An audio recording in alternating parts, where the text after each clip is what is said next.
fixar o tema aqui da live e já vou chamar o Dr. Lucas para falar com a gente. Boa tarde, pessoal, tudo bem?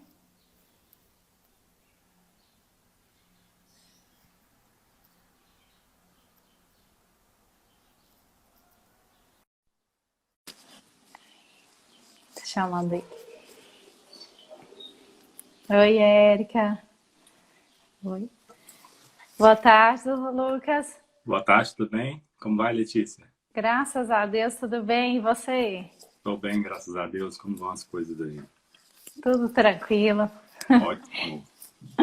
Queria te agradecer por ter aceito o convite para falar um pouquinho desse assunto tão importante, né?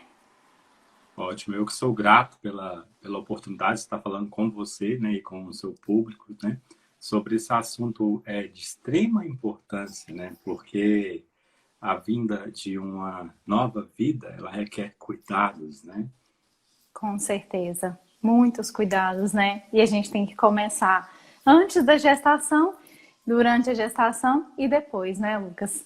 Com certeza, né? Então, esse cuidado, né, como você disse, ele justamente ele tem que ser um cuidado preventivo, como qualquer outra modificação de estilo de vida.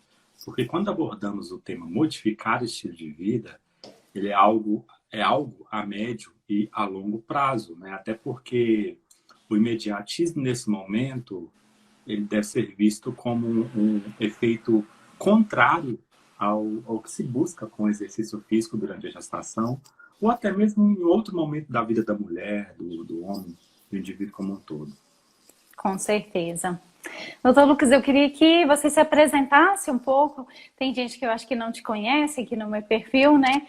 E falar um pouquinho do seu trabalho, para eles conhecerem também. Eu tenho vários pacientes que têm consultoria com você, né? E a gente vê o tanto que é importante ter essa orientação de uma forma precisa, com um profissional capacitado, né? E o tanto que é importante para evitar muitos tipos de desconfortos através do exercício, fazer um exercício errado, né?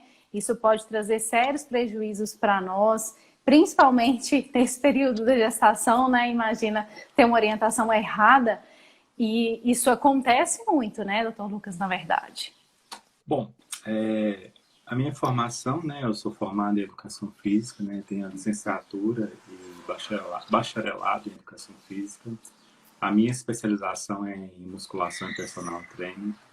Possuo mestrado e doutorado em ciências da saúde.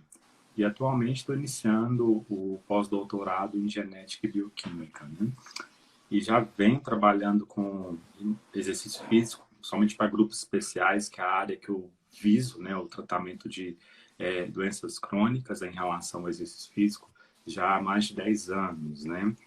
E dentro da prática, né, eu tenho um trabalho voltado para estudos, né, com treinamento físico e também o treinamento personalizado e a consultoria online, né?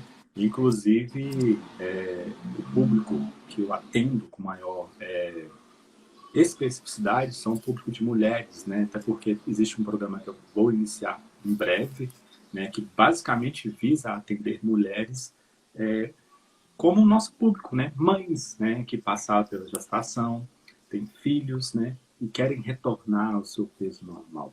Então, esse é o trabalho que eu venho desenvolvendo, além do ensino superior e também cursos de especialização, né, em grandes centros educacionais do estado de Minas Gerais. Excelente, doutor Lucas, muito bom. Então, vamos iniciar, né, esse tema tão importante que eu mesma tive dúvidas durante meu período gestacional, porque tem toda aquela parte, né, inicial, tem gestantes que podem fazer desde o início, tem outras que não, tem todo o cuidado através do tipo de exercício que pode ser feito, né, doutor Lucas? Então, fique à vontade para nos falar sobre isso. Bom, então, já fazendo um gancho que você disse sobre essa questão de fazer ou não fazer o exercício, o que vai ser o ponto fundamental para determinar se a gestante pode ou não pode realizar um programa de exercícios físicos é justamente as contraindicações. Mas esse período de gestação é um período de grandes mudanças no corpo da mulher.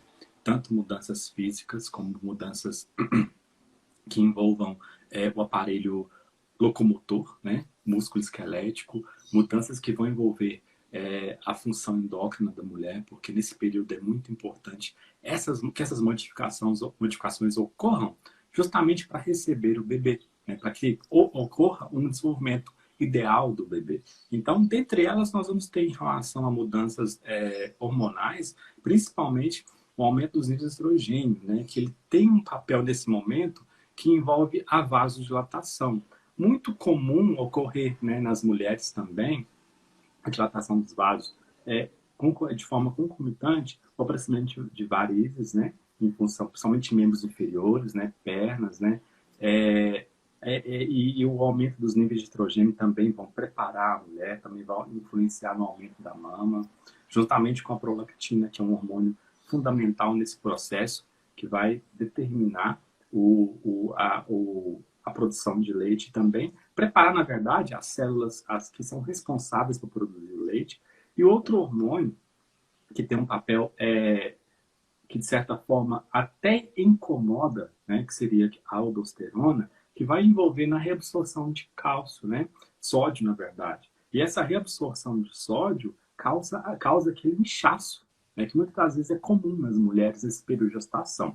Então, essas mudanças hormonais, né, ocorrem, de certa forma, para preparar o corpo da mulher. Outro hormônio também que não foi citado, que também tem um aumento, que ele evolui ao longo da gestação e também se permanece um pouco alterado e se estabiliza, que é o hormônio do crescimento, né, o GH, que tem um papel importante para a formação e evolução e desenvolvimento do feto nesse período. Então, essas mudanças hormonais, de certa forma, elas vão causar vários rearranjos, né, na fisiologia, no funcionamento do corpo, das funções que são fundamentais para a evolução e também, né, para a manutenção da saúde da mulher. Se caso elas ocorram alterações, podem levar ao aparecimento ou acometimento de doenças que, de certa forma, vão impedir essa mulher de realizar o programa de exercícios físicos, né, que vai ser um fator chave que vai autorizar, digamos, ou na verdade vai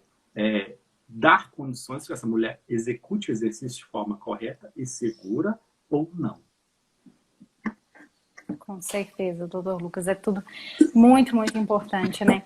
Essa parte hormonal, ela acontece de uma forma tão intensa na gestação, né? E que muitas vezes a gestante não tem nem um pouquinho de conhecimento sobre isso e não entende nem as respostas que o corpo dá e automaticamente acha que por causa disso, por causa de às vezes um desconforto, um desânimo, não pode fazer um exercício físico, né? Claro. E esse desconforto que vem ocorrer em detrimento de algumas mudanças hormonais, ele pode também acarretar uma desmotivação para a mulher realizar o exercício, ou seja, ela não inicia um programa de treinamento, né? Justamente por esse desconforto, até mesmo receio, porque historicamente nós sabemos que isso meados dos anos 90, 80, né? Existia uma contraindicação na mulher gestante não praticar exercícios físicos, né? E isso, de certa forma, no início desse século agora, caiu por terra, né? Na verdade, ela deve realizar exercícios físicos, não só para a saúde do feto, mas também para a sua saúde também durante o parto e o pós-parto também. Sim.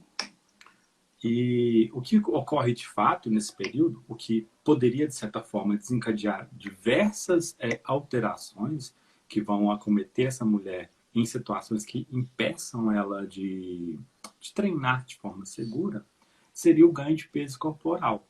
Então, ele se dá justamente através de um mecanismo relacionado à homeostase. O que seria isso, a homeostase? Um equilíbrio que envolve o equilíbrio das funções do corpo humano. De certa forma, quando a mulher quando a gestação se inicia, o corpo da mulher se rearranja para que, de certa forma, dê preferência, tá, para estocar energia. E o local onde o corpo vai estocar, nas células que são responsáveis por estocar a energia, que são as células chamadas adipócitos, que elas estão no tecido abaixo da pele, no tecido gorduroso. E essas células, a principal função delas, além de também ter uma função hormonal, é estocar energia. até porque os níveis de carboidrato, especificamente de glicose, vão ser, digamos, direcionados para a evolução do feto, né? Então, seria uma forma que o corpo encontra de preservar a glicose, né? E, de certa forma, isso causa uma situação normal, que é a intolerância, né? A intolerância à insulina, que é uma função normal. Ocorre naturalmente durante a gestação. Porém, em algumas situações, essa intolerância aumenta ao ponto de desenvolver uma doença, que é a diabetes gestacional. Aí, outro ponto a favor do exercício físico, né? Eles vêm para melhorar essa utilização, esse perfil de utilização de carboidratos para que não se desenvolva a doença, a diabetes gestacional. Outro ponto que pode ocorrer de forma concomitante seria a intolerância à leptina, que é outro hormônio que tem um papel, digamos, de controle, né? Por quê? A leptina, ela tem uma relação com a saciedade. O que seria isso? Você conseguir comer para se manter vivo, né? Só que durante a gestação, a mulher também pode vir a desenvolver a intolerância a esse hormônio, que de certa forma causa um aumento de peso corporal. Então, esses rearranjos que ocorrem durante a gestação, eles podem determinar se a mulher pode ou não evoluir, digamos, para uma diabetes gestacional, que é um fator complicante em relação ao exercício, né? Ou até mesmo hipertensão arterial sistêmica, né? Que poderia levar até, digamos, né, a pré-eclâmpsia, né, uma hipertensão isolada, digamos, e também não evolução da gestação, né? O aborto, né? Digamos, um parto prematuro, na verdade, e também um mau desenvolvimento do feto. Então, todas essas modificações hormonais são um pouco desconhecidas, né? Pela população em geral. Acho que essa informação que é importante, por exemplo, manter uma dieta balanceada, né, Letícia? Então, isso é fundamental para casar, né? Esse binômio que eu gosto de falar muito, exercício, alimentação. Não existe como dissociar essas duas informações, porque, primeiro ponto, quando você dissocia né, ou só apenas exercício, ou só apenas alimentação, você não consegue encontrar o ponto de equilíbrio em relação às situações de condições de saúde, né, ou até mesmo tratamento e prevenção de doenças crônicas, né, que é muito comum isso ocorrer durante a gestação. Como exemplo, né, que eu acabei de citar, diabetes, né, e também a hipertensão arterial sistêmica. Isso tudo em função também da obesidade, que também é uma doença crônica, né, porque há digamos, se não houver o controle alimentar, não houver o controle de nível de atividade física, esse ganho natural que varia mais ou menos de 11 a 15 quilos, dependendo de mulher para mulher, pode desencadear uma obesidade, né? Nos primeiros meses, há um ganho um pouco menor, 2 quilos no primeiro trimestre, mais ou menos, varia de mulher a mulher. A partir do quarto mês de gestação, esse ganho começa a ser um ganho um pouco menor, 500 gramas a cada semana, né? Isso chegando até, digamos, entre 11 e 15 quilos, variando de mulher para mulher. Se aquela mulher que tem um quadro de baixo peso pré-gestação, seria interessante ela ganhar um pouco mais. E vice-versa em função do ganho de peso corporal, a obesidade pré-gestação. Então, todos esses rearranjos que envolvem os níveis hormonais vão influenciar diretamente no aparecimento ou na manutenção da saúde durante a gestação. Com certeza, doutor Lucas. Outro detalhe também que eu esqueci de falar no início, quem tiver dúvidas, pode ir escrevendo, que no decorrer da live, se encaixar na fala do Lucas, ele vai respondendo, ou então no final, né, da live, para tirar esses detalhezinhos que às vezes ficam, né, na fala, vocês podem ficar à vontade. Ótimo. Então, além dessas mudanças hormonais, nós temos as mudanças do aparelho locomotor, ou músculo esquelético, né?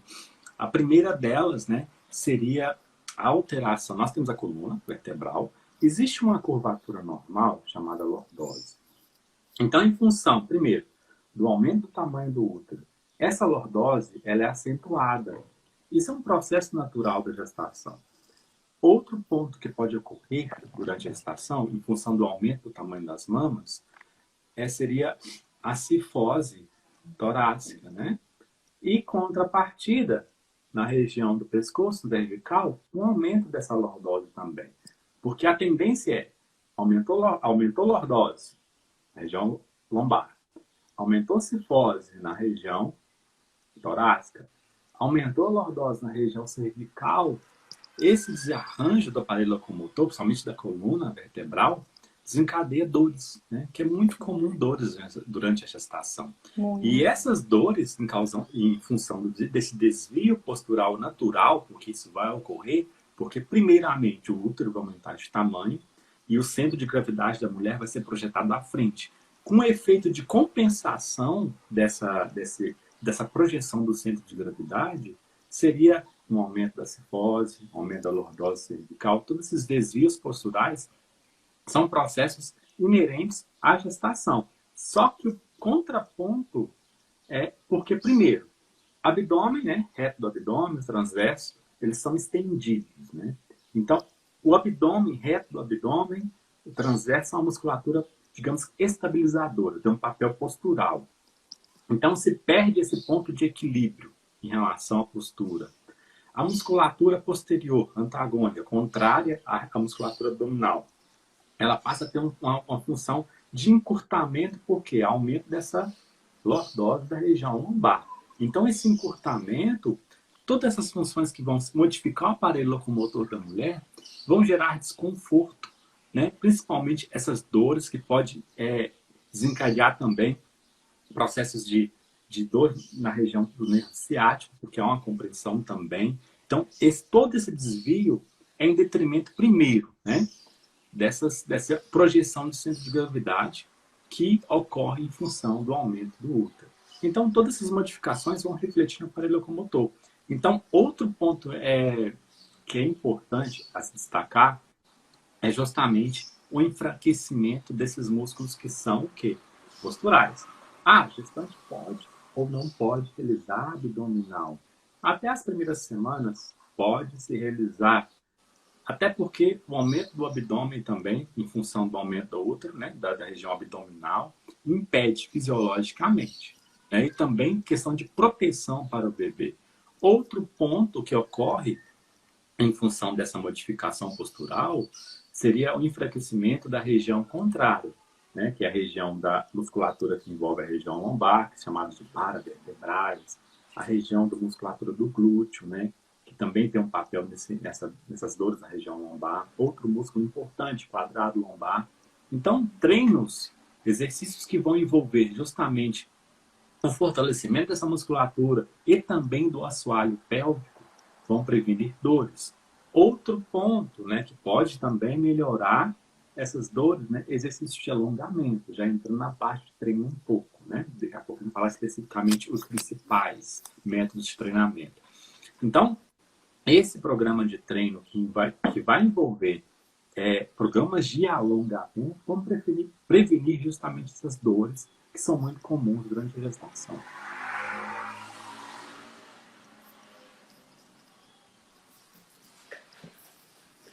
Com certeza. Outro detalhe que não foi falado é as câimbras, né? Porque com o avanço da gestação, há o que? Redução da absorção de cálcio, fósforo.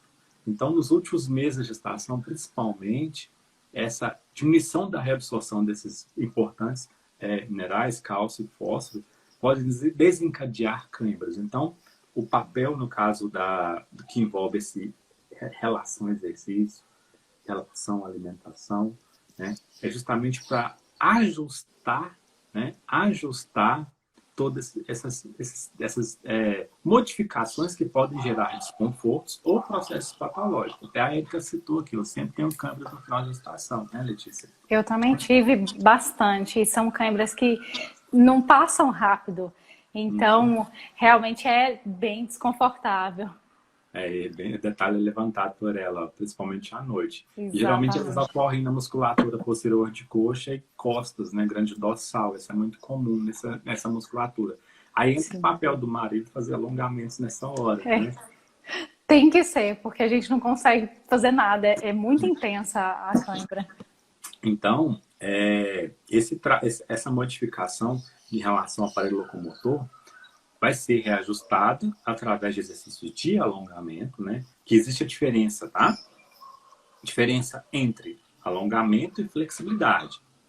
Alongamento são os exercícios que vão trabalhar a flexibilidade, né? Então, trabalha-se exercícios de alongamento para melhorar a flexibilidade, da mesma forma que trabalha-se treinos de musculação que visam, de certa forma, aprimorar essas valências relacionadas ao ganho de massa muscular ou redução de gordura corporal. Então, isso é muito importante ser observado.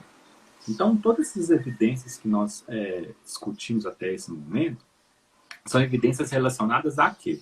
Relacionadas à modificação do estilo de vida, né, que é um fator alimentação, fator treino, mas outro ponto que não depende de certa forma, isso varia de mulher para mulher, é justamente muito comum o aparecimento, né, das varizes, né? Isso é muito relacionado à genética. Algumas mulheres têm maior predisposição ao acometimento de varizes. E isso tudo ocorre em função dos aumentos dos níveis de estrogênio. Então, o fortalecimento, somente no que envolve o retorno venoso, né?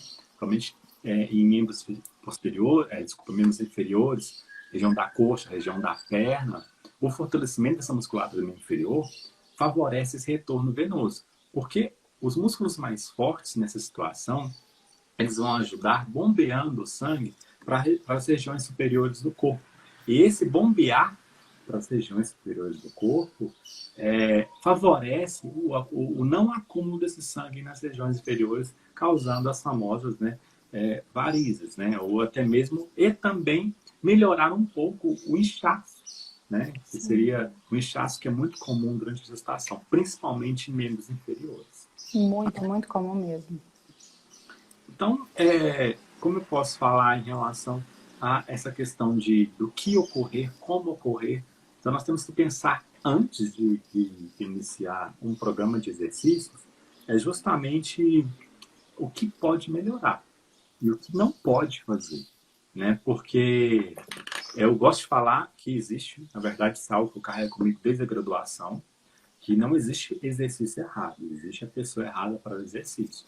Aquela gestante que possui alguma complicação, já tem histórico de hipertensão arterial, histórico de doença pulmonar, TPOC, por exemplo, histórico de alteração dos níveis de colesterol, dos níveis de glicemia, né, que são as doenças crônicas, né?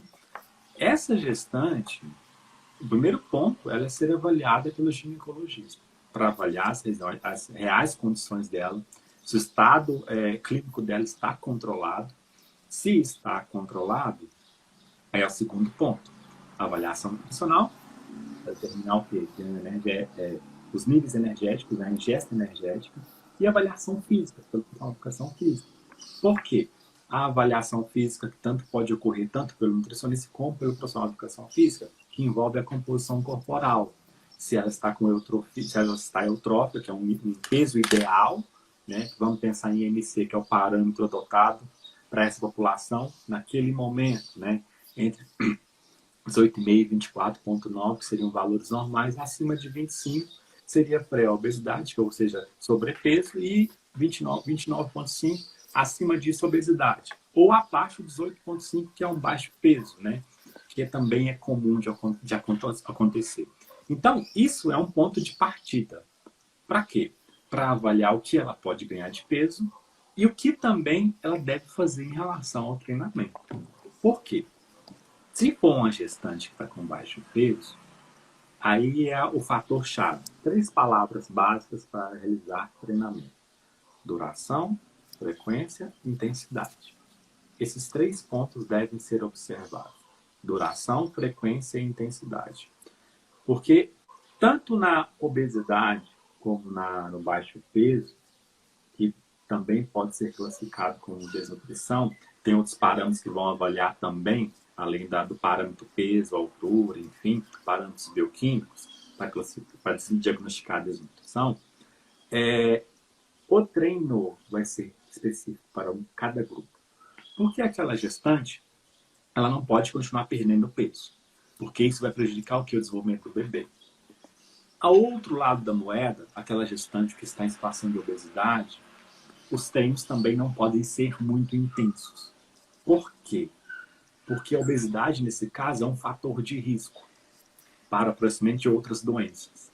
Então, o que vai determinar a prescrição do treino é duração, intensidade e frequência. Vamos lá, intensidade.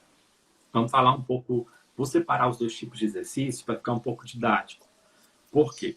Vamos falar um pouco do exercício aeróbio, suas N vertentes. Vou falar um pouco do exercício resistido ou musculação, né? Ou treinamento com pesos, ou o próprio funcional também, que é a melhor saída nesse momento hoje, situação de pandemia.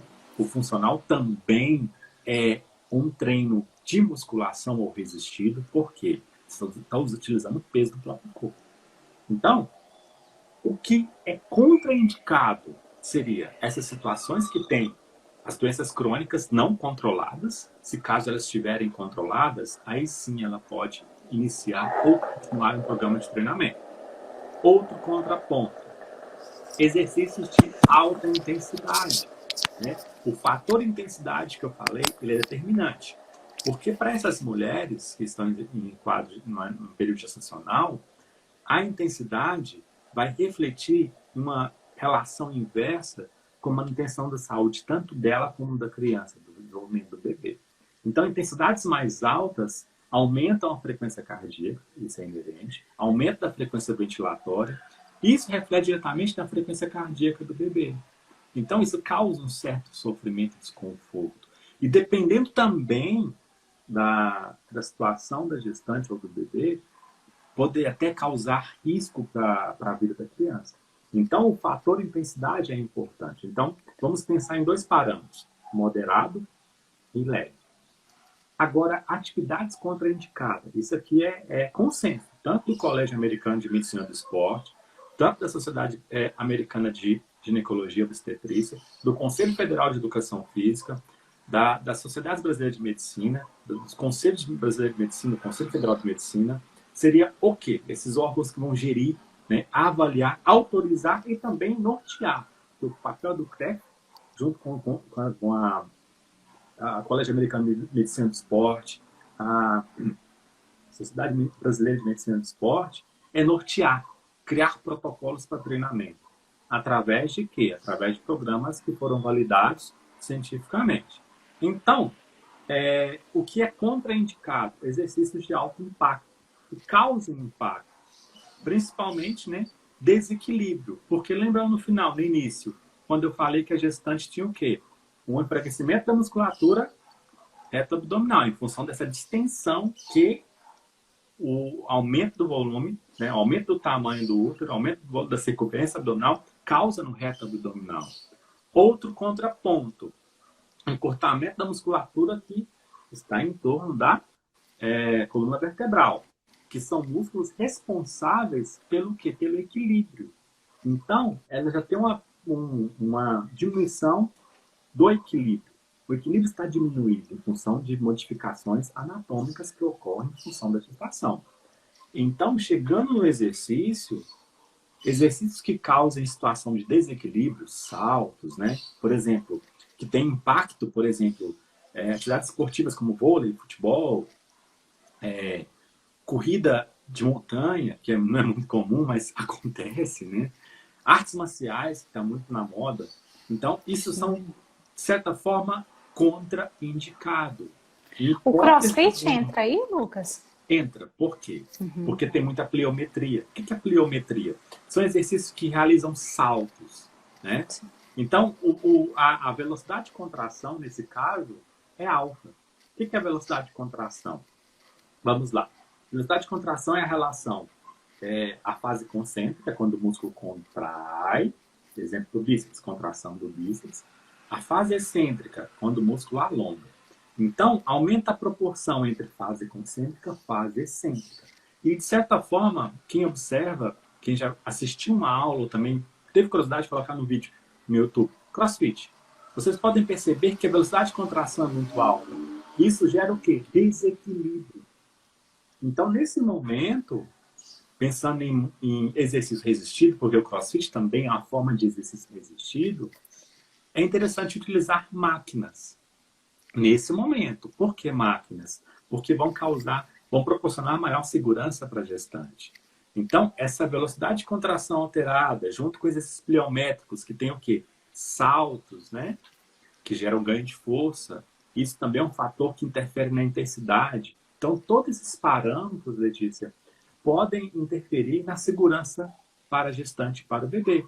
Então, artes marciais em si é contraindicado, sou categórico em relação a isso. Em hipótese alguma, crossfit, exercícios que vão promover contato físico. Então, nesse momento, é hora de você ser preventivo, porque o exercício nessa hora não tem um papel de ganho de aptidão física. O papel do exercício agora é manutenção, prevenção da saúde. Diferente de outras situações, quando a gestante, a mulher, não estava grávida, ela pensava, ou dependendo do objetivo, né? Ou quer melhorar a performance, ou ganho de massa muscular, enfim. Porque o treino resistido musculação nessa hora é para manutenção. Manutenção da massa muscular. E é um período que a gente tem que pensar nesse cuidado para a saúde da mãe e do bebê, né? Não em modificação corporal, em performance física, né? Isso é um período relativamente pequeno, se a gente pensar, e depois a gestante, a mãe, vai poder focar nesse outro tipo de cuidado, né? Então, a atenção tem que ser voltada para essa prevenção e para esse cuidado mais específico para o momento, né, Lucas? Com certeza. Existem profissionais e profissionais nessa hora. Então, o objetivo do profissional, na verdade, é prezar pela saúde.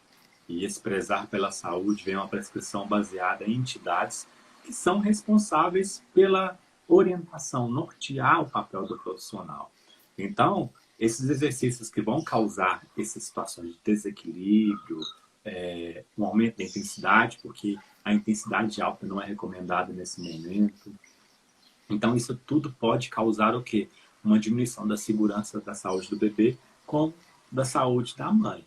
Então, pensando de forma mais específica, para falar de prescrição, Letícia, o que nós podemos ter? Nós vamos ter duas vertentes, além dos alongamentos, né? Duas vertentes de treinamento. O treinamento aeróbio e o treinamento resistido. Musculação, corrida, natação, enfim. Então, vamos falar um pouco primeiro do treinamento aeróbio. Que, na minha opinião, dependendo do tipo de treinamento, é o que pode, de certa forma, ter um pouco menos segurança. Porque, primeiro, se a gestante vai trotar ou correr, escolha locais que vão causar o quê? Maior estabilidade. Se a gestante vai para uma esteira, eu já não confio em esteira para a gestante. Isso pode ser um fator complicante. Não estou dizendo que não se deve realizar exercícios na esteira, mas é algo que poderia causar um pouco mais de mais instabilidade para a gestante, a não ser que ela faça uma caminhada, enfim. Mas em relação a treinar aeróbio, o que vai determinar a intensidade nesse caso, tanto a intensidade, duração e frequência semanal, é justamente o fator sedentarismo ou o fator nível de atividade física. Porque, por exemplo, gestantes que são sedentárias, olha, passou pela consulta médica, está apta, não tem nenhum outro fator de risco, pode realizar programa de atividade física, exercício físico, ela pode muito bem iniciar o exercício físico no primeiro trimestre de gestação, tranquilamente, isso não tem contraindicação. Só que a intensidade é importante.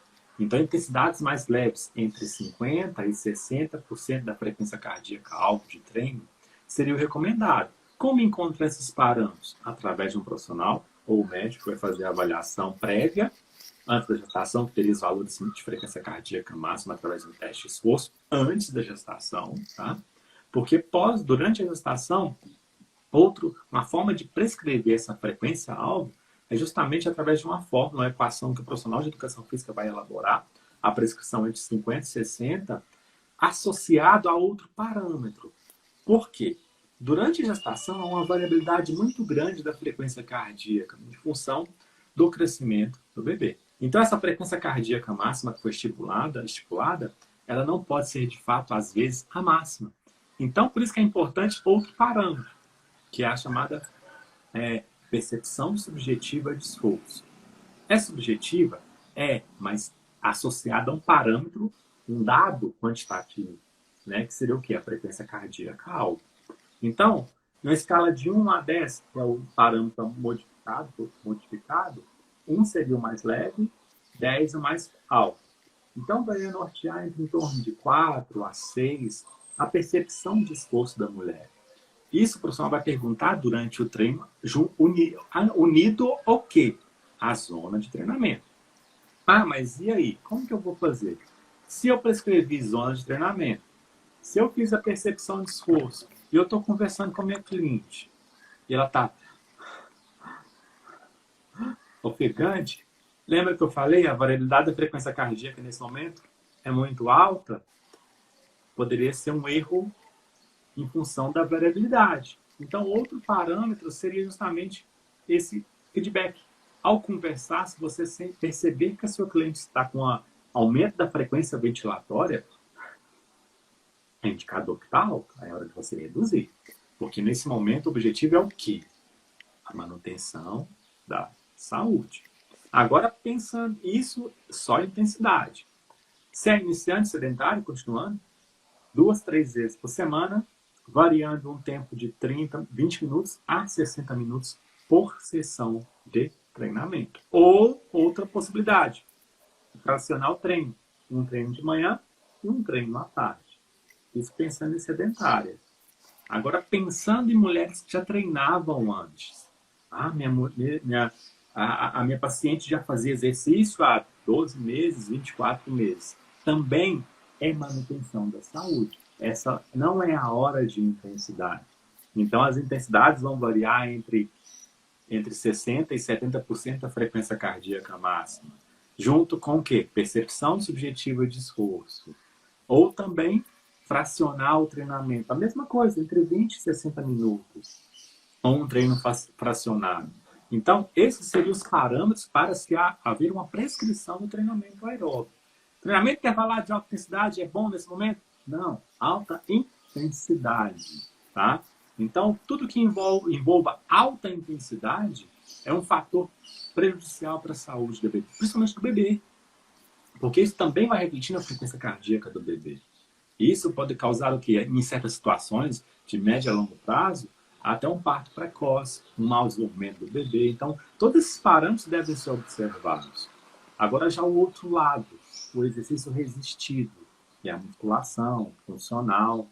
Então, a diferença agora é que não se deve realizar também, tá? Não se deve realizar também testes de esforço nesse momento. O parâmetro para aquela gestante que treinava pré-gestação é o quê? A carga que ela já realizava de treinamento. Aí onde você vai entrar? Se ela realizava repetições máximas, nesse momento, é o momento no qual você realiza repetições submáximas, ou seja, entre 10 a 15 repetições submáximas. O que seriam repetições máximas para vocês terem um parâmetro do que seriam repetições submáximas? Repetições máximas são o quê? Entre 10 a 15 repetições máximas, quando ela realiza a 15ª repetição e não consegue realizar a 16ª repetição. Isso seria repetições máximas. Agora, pensando em submáxima, ela vai realizar, de certa forma, com conforto essas 15 repetições. Aliada a quê? A percepção subjetiva de esforço, né? Frequência ventilatória. Já na situação em que a mulher é destreinada, a escala de percepção, que na treinada variava entre 6 e 7, na destreinada já abaixa um pouco mais. Então, só que a frequência semanal também cai de 2 a 3 vezes por semana, né? Outro ponto importante que deve ser observado, nesse momento, não é interessante realizar o quê? Exercícios isométricos. O que são exercícios isométricos? Lembra que eu falei fase concêntrica, fase excêntrica. O isométrico é quando você realiza contração, estabiliza, né? Contração estática. Força, força, força, força. Isso aumenta o quê? Diminui, na verdade, a luz dos vasos, né? E se diminuir a luz dos vasos, seria o quê? O orifício interno do vaso. Isso reflete no aumento da pressão arterial. quase sempre esse movimento de isometria vem acompanhado de uma manobra chamada de Valsalva. O que seria isso? Inspirou, segura a respiração, para fazer força. E essa manobra de Valsalva não é interessante também, porque ela também aumenta a pressão arterial durante a sessão. Então, essa parte que envolve isometria, exclui. Não deve ser aderida num programa de treinamento. Agora, a duração variando entre 20 a 30 minutos, a preferência é por exercícios multiarticulares, né? Exemplo, vamos pensar nos agachos guiados, né? Nos supinos, né? Então, todos exercícios que principalmente vão envolver mais de uma articulação. E nesse momento, por se tratar no período que ela perde um pouco de estabilidade, um pouco de equilíbrio, exercícios guiados, para favorecer o quê? Maior segurança para a gestante.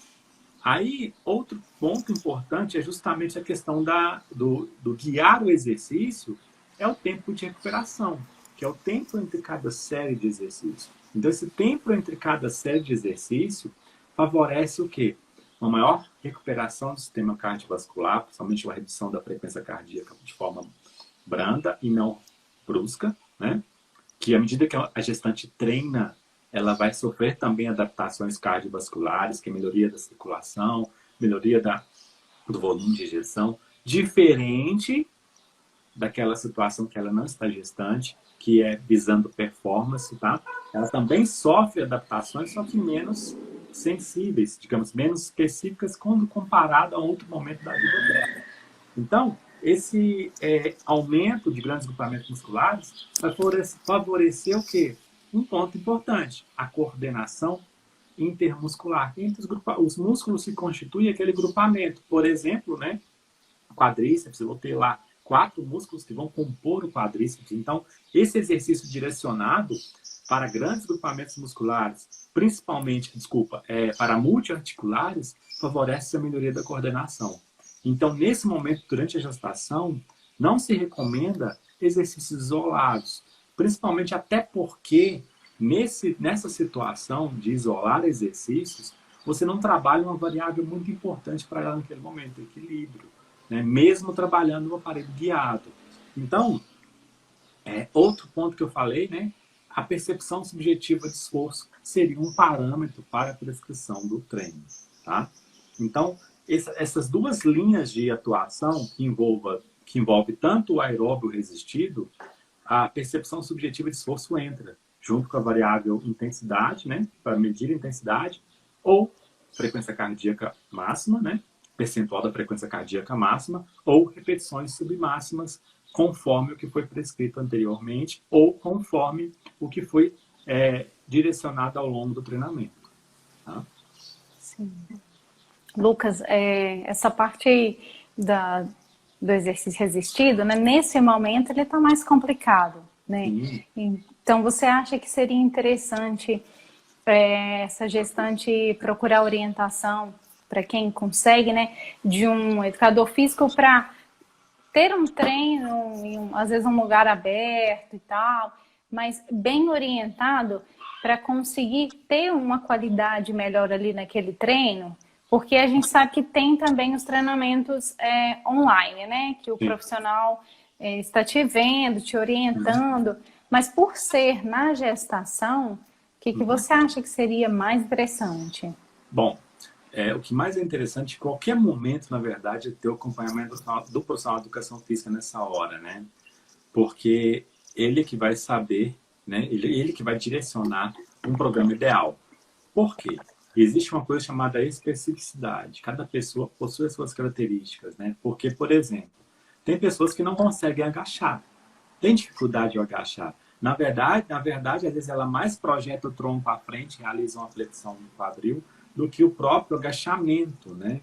Então, é um pseudo-agachamento. Então, não está trabalhando a musculatura alvo daquele treinamento. Tem pessoas que mal conseguem, tem dificuldade entre esquerda e direita, lateralidade, coisa que se aprende onde? Na infância.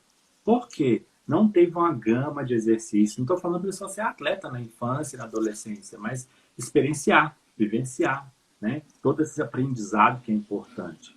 Porque esse direcionar vai ser fundamental, justamente para que haja uma segurança maior da gestante. Momento de pandemia, sim, momento de pandemia. Mas, infelizmente, ou na verdade, é uma situação que nós estamos passando, mas quem vai ser um profissional capacitado para essa prescrição do treino é o profissional de educação física, que é o ideal. Até porque, né, todos os órgãos que vão gerenciar a prescrição do treino são baseados no quê? Em protocolos validados pelo Conselho Federal de Educação Física, pelo Colégio Americano de Medicina do Esporte, pela Associação Americana de Ginecologia e Obstetrícia, né? Pelos órgãos brasileiros que envolvam a assistência à mulher. Né? Então, é validado. Né? Então, tem uma pergunta aqui. Eu estou com 13 semanas e me sinto muito cansada com uma caminhadinha leve. É a Mariane, então, Mariane, isso é um indicador que você já treinava antes, temos que levar isso em consideração. Se você já treinava, é um ponto fundamental para saber se tem algo errado. Se você já está cansada, então teria o momento de você ser reavaliada. Teria o momento de você passar por uma consulta pelo seu ginecologista para avaliar todos os parâmetros, não só parâmetros pressóricos, mas também parâmetros bioquímicos, né? Ou, por exemplo, né, que pode envolver a alteração do perfil das células vermelhas, que são as células importantes para o transporte de oxigênio, ou até mesmo função pulmonar. Então, tudo isso deve ser fundamental, ou seja, fazia funcional. Então, seria o momento de você passar por uma consulta para avaliar o quê? A sua condição de saúde nesse momento. Se você já passou, então existe algo errado em relação ao treino. Talvez a caminhada leve não seria ideal para você nesse momento. Talvez seria o momento de você realizar, por exemplo, programas de alongamento. Talvez o seu histórico de exercício poderia ter algo que influenciaria nessa sua evolução. Porque a caminhada leve é algo que já deveria estar com condições ideais para você. Porque você já praticava exercício antes. Então seria algo para manutenção. O tempo da caminhada também, quantos minutos você faz, se são 20, 30, 40. Aí talvez seria um momento de você avaliar aqui, peso corporal, se você está em quadro de peso normal para o seu período gestacional, ou se está em quadro de peso além do normal para o seu período gestacional, ou até mesmo, se ainda continua intenso, com dificuldades ao caminhar, seria o momento de você fracionar. Se você faz 20, 30, 10 minutos de manhã, 10 minutos à tarde. Então, essas adequações devem ocorrer. Tem muito essa questão também do período que a gestante está mais disposta, né, Lucas? Sim. Tem alguns que é na parte da manhã, tem outros que é mais no fim da tarde. Uhum. Fazer teste seria interessante também, né? De qual horário que ficaria melhor nesse exercício. Na verdade, o exercício físico, qualquer indivíduo, ele passa por isso, né? Questão de motivação para realizar o exercício, né? Na verdade, você deve treinar num período do dia que você sinta mais à vontade. Tem pessoas que conseguem treinar melhor de manhã, tem pessoas que conseguem treinar melhor à tarde. É tudo questão motivacional, é intrínseco da pessoa. Eu, particularmente, adoro treinar de manhã. Já no final do dia, para mim, não é produtivo o meu treino. Então, você deveria reavaliar isso. Sim, com certeza. Lucas, em relação à questão da escolha do parto, né? Você acha que tem diferença no tipo de exercício que é indicado? Bom, a primeira coisa pensando em exercício, né? O parto cesariano ou o parto normal, independente qual seja o tipo de parto, o ponto fundamental é fortalecer assoalho pélvico. Né? A musculatura, constitui aquela musculatura que é responsável por manter o quê? A bexiga, todo o aparelho reprodutor da mulher, né? Tem uma função relacionada à micção. Então, o fortalecimento desse assoalho pélvico, de certa forma, seria produtivo, de certa forma não, ele é produtivo para o parto normal, né? Agora, cesariana vai indifere, né? Porque é um procedimento cirúrgico, não é o que é natural, digamos, que o corpo da pessoa é preparado, então vai indiferir. O que vai diferenciar é o tempo de recuperação, né? Um tempo de recuperação pensando em retorno ao programa de exercício, né? Porque são várias camadas que são cortadas durante o parto cesariano. Então, esse tempo de recuperação para o retorno é um tempo um pouco maior, que pode variar de mulher para mulher, se teve um processo inflamatório, enfim, ou até mesmo alguma complicação durante o parto. Então, pensando em parto cesáreo, seria em torno de 45 dias a 60 dias ao retorno. Já um parto normal, esse retorno é mais rápido, né? Que pode variar de mulher a mulher de 2 a 3 semanas. E sempre lembrando, mesmo sendo nesse ponto, não tem um bebê mais, é gradativo. É de leve, moderado, até tendo condições de voltar a retornar ao programa de treinamento habitual da mulher. Então, nesse momento, pensando em parto normal, seria o quê? Fortalecer o assoalho pélvico. Agora, o parto cesariano vai interferir. Agora, o que vai determinar, o que vai influenciar, na verdade, é o pós-parto, né? Então, assim, dependendo do tipo de parto, isso sim reflete em quê? No retorno ao programa de treinamento. Com certeza. Tem que fazer, né, Lucas? A questão é essa, com a orientação certa, mas o importante é fazer, porque vai interferir na nossa vida toda, tanto no momento atual quanto depois, né? Com certeza. Então, o treinamento, ele só é realizado com segurança, né, quando acompanhado do profissional. Caso contrário, você vai estar colocando em risco tanto a sua vida como em risco a vida do seu filho ou filha, né? E ter cuidado ao escolher o profissional é importante também. Não estou dizendo um profissional formado, mas realmente é um profissional. Porque hoje em dia a internet ela ajuda bastante, mas também ela engana. O papel aceita tudo, né? Ele aceita tudo. Mas o que você pode ter cuidado é ter recomendações de profissionais, né, que já trabalham com isso. Por exemplo, geralmente ocorre indicação do ginecologista, do próprio pediatra, do nutricionista, né? É uma referência contra a referência, né? Então, esse é uma forma de você, gestante, encontrar um profissional. Além das academias que você frequenta também, procurar o quê? Informações junto ao Conselho Federal de Educação Física. Porque isso vai ser determinante para uma prescrição segura, né? Aquelas contraindicações que nós discutimos no início, na metade da live, é justamente isso. Às vezes o profissional que não tem esse feeling, ele pode indicar exercícios que possam ser contraprodutivos para a gestação e para a saúde geral, tanto da mulher como do bebê. Com certeza. E como está tendo uma movimentação muito grande, né, sobre essa questão da internet, então a gente tem que ficar muito atento mesmo. O mais interessante é buscar uma indicação de um profissional que a pessoa confie, né, para realmente ter um exercício direcionado para esse momento de forma segura, né, Lucas? Com certeza. Tem algumas dúvidas, gente? Se tiverem, pode mandar. Lucas, você está fazendo atendimento online? Como que está isso? Sim, eu estou atendendo online, né? Através de videoconferência.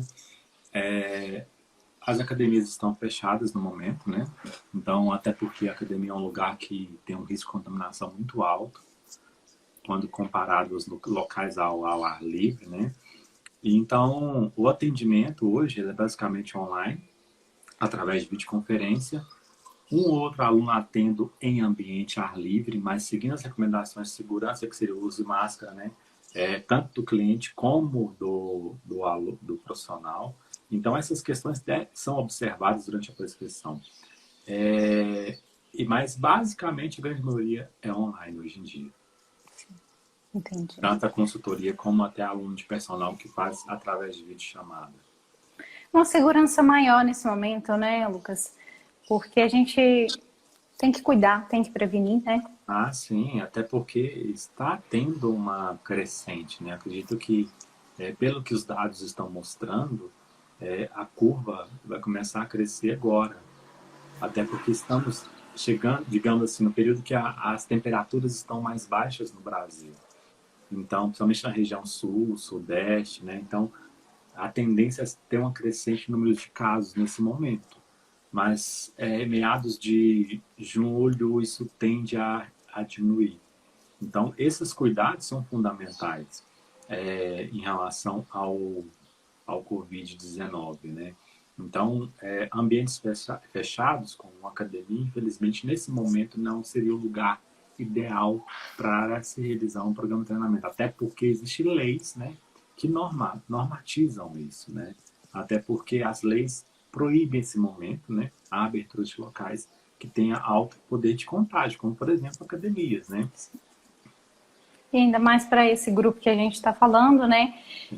Tem que ter um cuidado redobrado, porque é um tipo de doença nova para todos, né? Mas para esse tipo de público pode ser tranquilo ou não, né? Ou Depende não. muito até das complicações da própria gestante, de histórico de doenças, né? Então tem que ter um Eu me lembro cuidado maior. de ler algo que teve um caso de uma gestante, não me lembro qual país que foi, que ela não tinha nenhuma doença associada, né? Durante a gestação ela teve a Covid-19, o bebê nasceu sem, né? Então, assim, é algo muito incerto, é um público que É, não existem estudos ainda que avaliam essa evolução da sim. doença em função da gestação.